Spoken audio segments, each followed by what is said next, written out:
time, okay? So I hope you paid attention to her challenge slides because we segue nicely into this. And essentially my goal today is to quantify some of those challenges, and they are indeed huge challenges. So let's play around with this. And if you only take one note today, will you just write down my email, ryoung@frontierenergy.com. I, to my great horror, found out I have about 3 business cards left. So just write this down and then you'll know how to find me. And I do work at this place called the Food Service Technology Center. We've been doing this 31 years. We study all the ways that commercial food service uses energy and water. And the fishnick, you were asking me about that. So the 2 original founders of the Food Service Technology Center, Don Fisher, Judy Nickel. So we built a website, we called it Fishnick. We didn't think anybody would pay attention to it, and now everybody knows this is the Fishnick folks. Normally I have my Fishnick shirt on, but it was cold and rainy today, so I didn't wear it today. But anyway, that's how you'll remember me, Fishnick. I've said it about 6 times, so you'll find me that way, okay? Call us.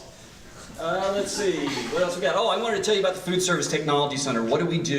We really have 4 big components. One is appliance testing. So we bring equipment into a lab, put on the lab coats, and test it with very specific test methods. The next thing we do is lots of field studies, and we've done a lot of field studies on dish machines. That's the big item right now, so I'm going to show you a little bit of that, and that's how we know so much about water and energy and commercial food service. We do a lot of direct customer support. I hope that I see you guys again on lots of other issues related to all your food service. I'm standing in front of you telling you that we are the world's resource on sustainability when it comes to energy and water and food service, and we don't hear enough from you guys. Drive your people to us. We work with some of you, but drive more people to us.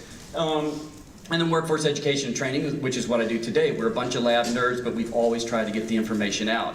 And I couldn't help since I knew I had a whole room full of policymakers, and fire has been a big thing on our mind. Next week we have a free seminar at our lab on fire safety in restaurants. So I want you to go hunt this down, send your people over, okay? Get your EH people, tell your restaurants to come because fires happen all the time. Sonoma, Marin, you guys have all those wood-burning pizzas, you know, restaurants and stuff? Big fire hazard. All right. So, you guys have what is defined as a wicked problem. Anybody know what a wicked problem is? Have you heard that before? It's basically a problem that kind of has no end. I call it a cat in the hat problem. Remember reading the Cat in the Hat and the mess goes from here to here to here to here. You have that. I don't feel too terrible. That's one of about a half-dozen wicked problems we're working on. That, you know, food waste, obesity, zero net energy, climate change, labor issues, all this stuff that our lab is working on in the sustainability world with commercial food service. But it does mean that there's no simple, easy solution. And it will be an adjustment, and you know, it'll take a lot of stuff. Here's my equation. You've got technology plus regulation plus behavior change. And regulation is both your laws and also how you're going to work with your environmental health people. Single-use metal straw, I ain't going to touch one of those unless it's at a bar, okay? You get my drift, right? It's not going to wash in a dish machine. But at a bar, you're sticking in alcohol all day, so I will go for that. Anyway, these are all issues, right? Regulations, you got environmental health regulations and food safety regulations that you're going to need to work with, and also kitchen regulations, and you're going to have to work with your food service people to make this thing happen. The big thing for you guys is this piece right here, behavior change. Super duper hard. How many people have ever heard of the Behavior, Energy, and Climate Change Conference? Anybody been there? You've been?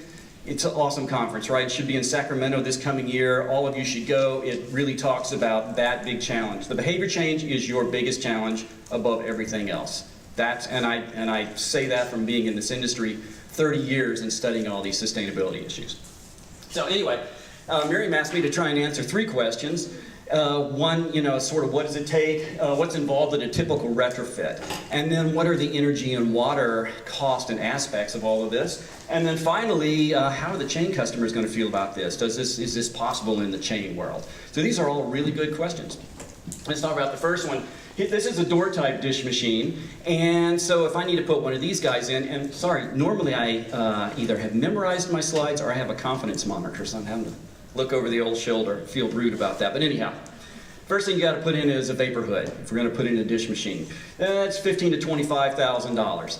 Then the dish machine itself cost you $10,000. Then the stainless, all the pre-rinse station is another $5,000 to $15,000. And then the installs, maybe $5,000 to $20,000. So if we come to a small business and say, we want you to put a dish machine in your kitchen, you're talking $50,000 to $75,000, which is pretty hard on a restaurant these days. By the way, all you municipalities, you need to know a couple of things. One, restaurants are just hanging on by their fingertips. And number two, they are your biggest tax base. They pay more, is that 10 minutes I've already been here or 10 minutes down? I got 2 minutes left, okay, that's what I thought. You were supposed to count up for me, okay. Tell me when I hit 10 minutes. They're your biggest tax base. They pay more money for your fire, your police, and your public schools than any of your other businesses. So you want to tread carefully when you're dealing with these small business folks. Even really long industry pros are suffering these days. So $50,000 to $75,000, not something they got laying around. Let's see, so here's another way to do it. This is where our high efficiency stuff comes in. We've been doing ventless dish machines, heat recovery, great technology. The machine costs 20 grand, but now we can get rid of the exhaust hood, but we have to work with all your EH departments to approve this. This means code changes, right? So that's that regulation piece. The stainless steel, $5,000 to $15,000, the install, $5,000 to $20,000. Now, undercounter dish machines, this is going to be the kind of thing that maybe bridging, and probably some of Samantha's folks have been doing this thing, putting in a smaller dish machine, not so hard. Actually, some of the chain restaurants already have these. McDonald's sometimes has them. Starbucks all has an undercounter dish machine to do their reusables. So that's $4,000 to $8,000. Then we still have to do some kind of pre-rinse and scrapping station. So another $5,000 to $10,000 and an install of $5,000 to $10,000. None of this stuff is cheap, right? So even the low-cost pathway is pretty expensive. Now, if we start looking at other issues in the building as well, do we have a big enough hot water heater? We may need to replace that hot water heater, $4,000 to $6,000. Do we have a big enough electrical service? A panel, who knows what that could be, $1,000 to $10,000 for an electrical panel. Do we have floor drains? If there's not been a dish machine there before, now I'm cutting up the floor, right? And once again, now this is shutting down a restaurant. These are all technical challenges. Do I have enough piping? Can I add a dish machine and run that much hot water? How is all that heat coming off the dish machine going to affect our air conditioning HVAC systems, which is, by the way, another wicked problem that has just come up. Cal OSHA is about to pass regulations, heat stress regulations, for workers in commercial food service. Hallelujah, I worked in commercial kitchens. How many people worked in restaurants, anybody? Yeah, you know, it's not the most pleasant environment. So now we're going to be dealing with this, but we're at the same time that we're trying to take the heat out of the kitchen, are we asking to add more heat and humidity into the kitchen? You see why this is a wicked problem. But we love wicked problems, so that, there's optimism here. Available space, do I even have a room to put a dish machine? Most restaurants don't have a lot of space. They're not built out for that stuff. So let's see, what else? Now let's look at the environmental side, our energy, water. I figured dollars was the best way to do this. The vapor hood's about $1,000 a year. The dish machine is $10,000 to $20,000 a year in energy and water, not including the chemicals. So also now, if we're running dish machines, we're putting a lot more chemicals into your sanitary sewers, your sewer district, water district has to deal with that. The chemicals can be another $10,000 easy for the user. We've got a pre-rinse station that's costing you a couple $1,000s a year. The pre-rinse station, depending on how people are trained and how it's used, it can use 100 gallons of water a day, it can use 1,000 gallons of water a day, right? There's a lot of water that goes into dish machines. We universally see dish machines wasting stunning amounts of energy and water, and that's why we're so focused on them these days. And then labor. Somebody's got to deal with the dirty dishes. Somebody's got to store them, wash them, handle all this stuff. So you're talking a 1/2 to 1 full-time equivalent employee. And let me tell you, labor is the big issue right now. You have restaurants, San Francisco, where's your San Francisco guys? You have restaurants in San Francisco that are shutting down hours, and it's not because they don't want to be in business, because they can't find anybody to work there. They can't get labor through the door to keep the doors open. Okay, so big issue. So what else? Oh, and then fat oils, grease. Any of you guys ever deal with that? Environmental folks, you know about this one, right? And so now things that used to go in the garbage, which were going out to solid waste someplace, are now going down your drain, sanitary sewer, all this kind of stuff. So once again, it's just getting it all in your mind.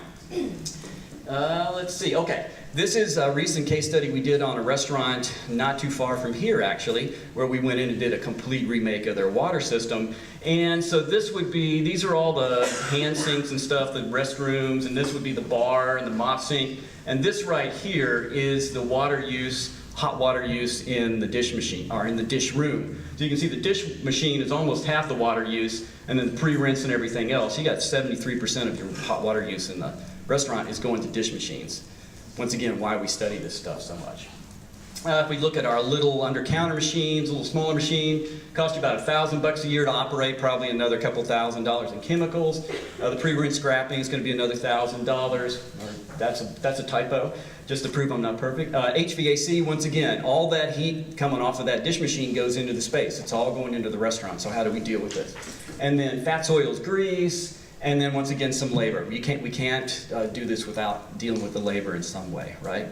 So, all interesting stuff there. So, but hey, case study, and Samantha and I have talked about this. I don't have a great small restaurant case study, and we need to do this, right? But we do have one. We just did a project with the Department of Defense and went in and removed the dish machine, put a new dish machine in, and while the old one was out, you know, they had to use disposables, and so they were paying $500 a day. Now this included some expensive trays. So let's say it's $250 a day for disposables, but they were, once we got the machine back up, they cost them $50 a day to run the dish machine, right? So there is a big incentive to go to reusables in a facility if you can design this in and make it work.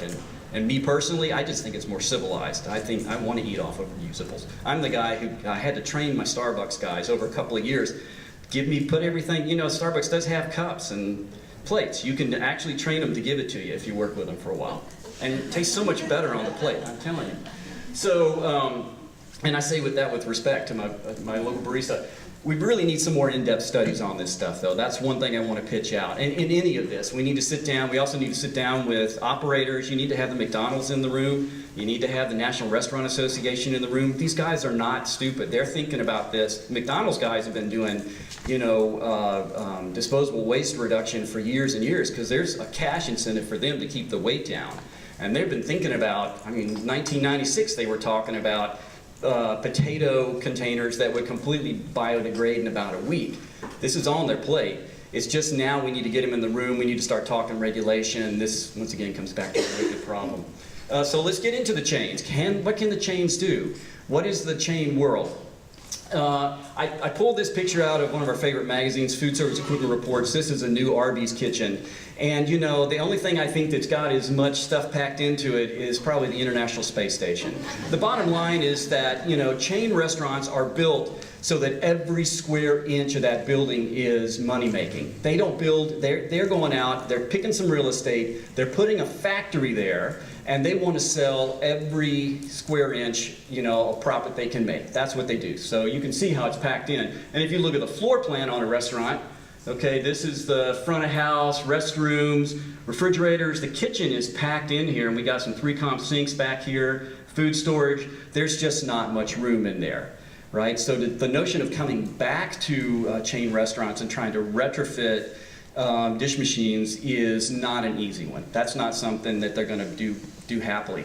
I talked to, there's one guy in our lab who's done a lot of work with chain restaurants, designed equipment and worked for McDonald's and Burger King and Wendy's, and I sat down and talked with him about this stuff and got some good ideas. I'll show you that. And then next week, one of my friends who's a colleague who's head of sustainability for a big fast casual chain is bringing her whole team up to our lab to sit down.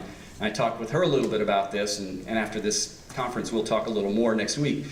But when we start looking at the chain restaurant, here's some of the issues you're dealing with there.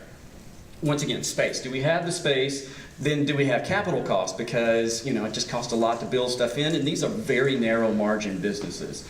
Utilities and water, same old thing. Do I have enough water coming into the building? Because they build these buildings very tight. They don't overbuild the electrical boxes. Labor. Now they have to find, they really need a full-time equivalent to start moving dishes in a chain restaurant. That's not going to be a half-time person, that's a full-time person. HVAC and ventilation. As I start to add this heat in, how does that affect the building? All these things. Now here was one that our friend, Moose is his name, who worked for all these chain restaurants. He brought it to me that I hadn't thought about. Chain restaurants are not, they're not designed for the flow of contamination, okay? Restaurants typically are. You've got some place you take your dirty dishes, or you got bus trays, it's built for that. In a chain restaurant, you're going to take contamination through the cooking area. So you're taking stuff from out here and moving it back through your kitchen area. It's not designed for that, right? And then it's got to be stored somehow. So these are interesting issues for us. I'm kind of setting you up for all this, so we'll see. Because, you know, there are ways to do all this stuff, but these are things to think about. And added cost to the customer. You got some social equity issues, okay? Because a lot of people eating at chain restaurants are on the low end of the economic scale. Okay, now I'm adding an extra 25 cents. That's a burden on them. It also starts to cut down on the ability of restaurants to make money. And then the final thing, is this the right target? I think it's great to think about this and work on it, but if you're talking, you know, that 70 to 90% of their traffic is takeout, is it worth trying to do, you know, reusables, put a dish machine or something into a chain restaurant when that's not your target? Everything else is bypassing you. Okay, I'm getting and fortunately I'm on my last slide. So anyway, all interesting stuff to think about and discuss, right? And I guess I'll leave you with an optimistic note. Some of these chains are starting to build in dish machines, so they are starting to build in some of this infrastructure, not necessarily for your purposes, but for their own sanitation and washing of their own ware. So that infrastructure is starting to come. And so final answers up here in the left-hand corner. Existing chains, no, maybe. New chains, yes, with some incentives and some work, right? And here's the picture of me with a fishing shirt on, and I'll see you in conversation. Thanks, you guys.